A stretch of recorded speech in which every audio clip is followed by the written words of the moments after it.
For centuries, Buckingham Palace stood as the untouchable symbol of royal power, the stage for every coronation procession, every trooping the colour, every glimpse of the crown's might. Its gilded gates and endless corridors whispered of continuity, of ritual, of a dynasty that never bends. But now, behind those walls, whispers have turned into panic. Because the heirs to the throne, Prince William and Princess Kate, have made a decision so bold, so loaded with symbolism, that it shakes the very idea of what it means to be the future King and Queen of Britain. They are not moving into Buckingham. They are not even planning to make Kensington Palace their central base. Instead, they are retreating or perhaps advancing into the historic heart of Windsor. And here's the twist that electrifies this story. King Charles himself, the monarch who has fought for decades to protect the institution from scandal and irrelevance, has quietly but firmly approved this move. He is backing his son and daughter-in-law, even though the choice carries the power to transform the monarchy's center of gravity. For royal aides, courtiers, and even seasoned historians, this is not just a real estate shuffle. This is a declaration of intent. Once, the Prince and Princess of Wales lived in Kensington, the London palace forever associated with Princess Diana's haunting presence. Later, they retreated to the more modest Adelaide cottage on Windsor's sprawling estate, hoping to raise George, Charlotte and Louis away from the flashbulbs. And now, as they prepare to move into the larger Forest Lodge, still on Windsor grounds, the whispers have grown into open questions. Is Buckingham Palace losing its crown? Because for centuries, the palace on the Mall has been the beating heart of the monarchy. Its windows lit during wartime signaled survival. Its balcony kisses defined generations. Its facade became the backdrop of history itself. To imagine the heirs refusing to make it their family home feels to some like tearing at the fabric of tradition. And yet, in 2024 and beyond, tradition is clashing with reality. Charles, according to his former butler Grant Herald, has already begun the pivot. Windsor will become their full base going forward, Herald revealed, stressing that the king barely uses Buckingham anymore. Not because of the ongoing multimillion renovations, though those are endless, but because Windsor is where Charles feels most himself. It's the place of gardens he nurtured with his own hands, of centuries of heritage that predate the palace in London. For Charles, Windsor is legacy, roots, continuity. And for William, Windsor is something even deeper. It is his grandmother. In a recent conversation captured by Apple TV's series The Reluctant Traveller, William spoke with startling rawness about the connection. Particularly being in Windsor, he said softly, "For me, Windsor is Queen Elizabeth. She loved it here. She spent most of her time here."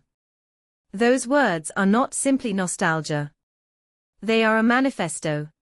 William is staking his emotional claim on the same castle where Elizabeth II hid from bombs during the Blitz, where she rode horses through meadows, where she ruled quietly in her final years, and where she was finally laid to rest.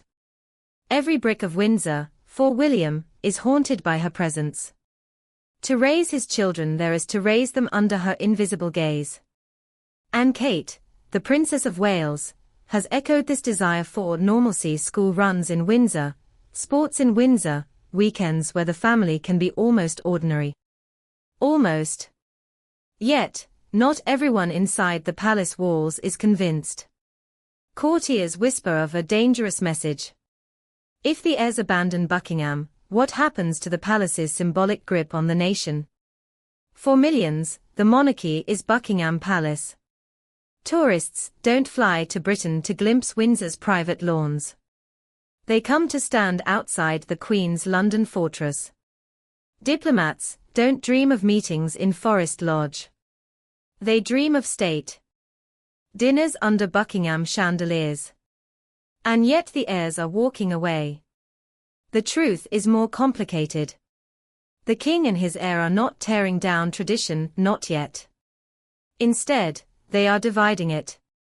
Buckingham will remain the stage for spectacle, the balcony for coronations, the shop window for Britain's global image. but the living, the raising of children, the heartbeat of the dynasty that will happen at Windsor. A dual monarchy geography, if you like. The glamour in London, the soul in Berkshire. But beneath this careful strategy lies an unspoken fracture. For decades, Buckingham was Queen Elizabeth. Windsor was escape. Now Windsor is becoming command. And some senior aides fear this reveals a deeper anxiety, that the palace, despite renovations, cannot keep up with modern life. Its endless corridors feel like a museum, not a home.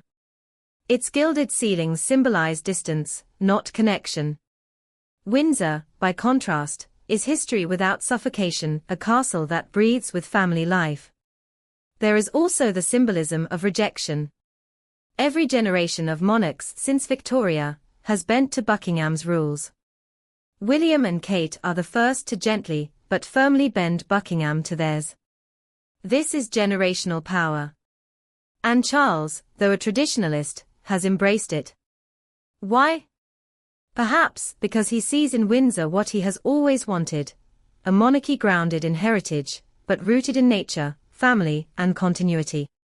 Critics say the move will accelerate what Charles has always desired, a streamlined crown. Fewer royals on balconies, fewer endless households in London, more focus on the core, the king, the heir's heir. George, Charlotte, Louis. That is the line. That is the future. The rest is noise. And for William, this is personal armor. The boy who walked behind Diana's coffin in London streets, the teenager who watched tabloid storms from Kensington gates, the man who endured whispers of rifts with his brother Harry, he is building his base in Windsor's fortress. A place heavy with memory, yes, but also insulated, eternal. Where the gossip of courtiers cannot so easily seep in. Still, the risks are undeniable. To abandon the daily life of Buckingham is to risk its symbolic decline.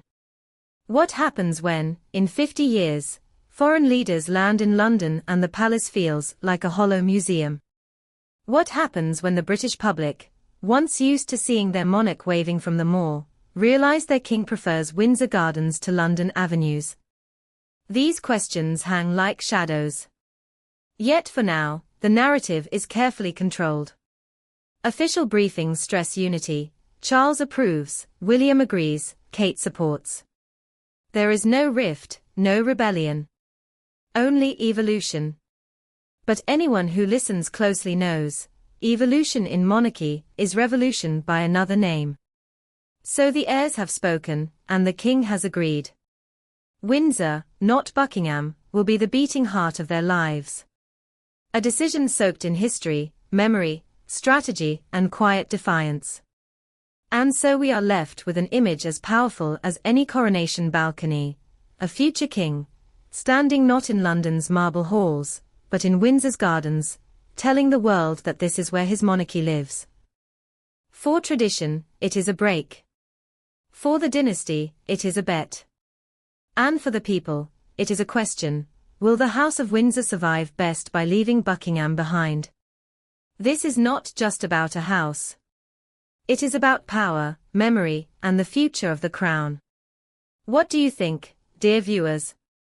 Is this shift to Windsor the smartest move the royals could make, or a dangerous gamble that could weaken the very heart of the monarchy? Share your thoughts in the comments, and as always, stay tuned for our next deep dive into the drama, the secrets, and the battles behind Britain's gilded crown.